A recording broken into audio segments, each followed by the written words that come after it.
Hi friends, plain blouse కటింగ్ని చూసేద్దాం. Hand folding ఈ విధంగా చేయండి. హ్యాండ్ లూజ్ ఎంత ఉందో దానికి 1.5 ఇంచ్ ఎక్స్ట్రా పెట్టండి. హ్యాండ్ పొడవు ఎంత ఉందో దానికి 1.5 ఇంచ్ ఎక్స్ట్రా పెట్టండి.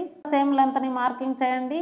3 ఇంచులు డౌన్లో ఇటు సైడ్ అటు సైడ్ మార్కింగ్ చేయండి. ఆర్మ్ లూజ్ ఎంత ఉందో దానికి 1.5 ఇంచ్ ఎక్స్ట్రా కలుపుకోండి. ఈ విధంగా ఖర్చు పాయింట్ని మార్కింగ్ చేసుకొని రౌండ్ తీయండి. ఖర్చులు లూజులు ఈ విధంగా మీరు మార్క్ చేసుకోండి. చేసుకున్నాక ఫ్రంట్ సైడ్ డీప్ని ఈ విధంగా 1/2 ఇంచ్కి మార్క్ చేయండి. పీస్ని కట్ చేసుకోండి. ఎక్స్ట్రాలు ఉంటే కట్ చేసుకోండి. కట్ చేసుకున్నాక సెంటర్ పాయింట్ లో ఇలా కట్ పెట్టండి. కట్ పెట్టాక ఓపెన్ చేశాక ఫ్రంట్ సైడ్ డీప్ ని కట్ చేయండి. హ్యాండ్ పీస్ కంప్లీట్ అయిపోయింది. బ్యాక్ సైడ్ చూసేద్దాం.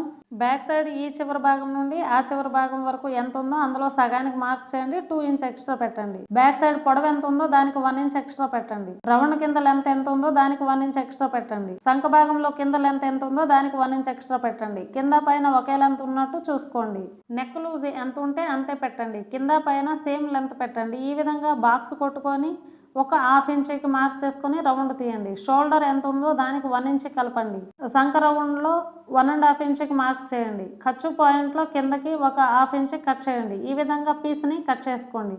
క్రాస్లో ఆ పీస్ని వేసుకుంటూ 2 ఇంచ్కి ఫోల్డ్ చేయండి. 2 ఇంచ్ ఫోల్డ్ చేశాక మార్కింగ్ చేసుకోండి. మార్కింగ్ చేసుకున్నాక ఇప్పుడు ఆర్మ్ డౌన్ వచ్చి ఒక 1/2 ఇంచ్ని చేసుకోండి. ఫ్రంట్ సైడ్ డీప్ వచ్చి ఎంత ఉంటే అంతే పెట్టండి. వెడల్పు ఎంత ఉంటే అంతే పెట్టండి. 1/2 ఇంచ్కి మార్క్ చేసుకుని రౌండ్ కొట్టండి. ఉక్కు పట్టి ఎంత ఉందో దానికి 1 ఇంచ్ పెట్టుకోండి. సెంటర్ పొడవులో వచ్చి ఒక 1 ఇంచ్ దించుకోండి. ఖర్చు వైపు ఒక 1/2 ఇంచ్ తక్కువ చేయండి. ఇప్పుడు కరెక్ట్ కింద సేప్ పట్టి ఎంత ఉందో దానికి 2.5 ఇంచ్ ఎక్స్ట్రా ఉండేటట్టు చూసుకోండి. ఉక్కు పట్టి దగ్గర ఎంత ఉందో దానికి ఒక 1.5 ఎక్కువ ఉండేటట్టు చూసుకోండి.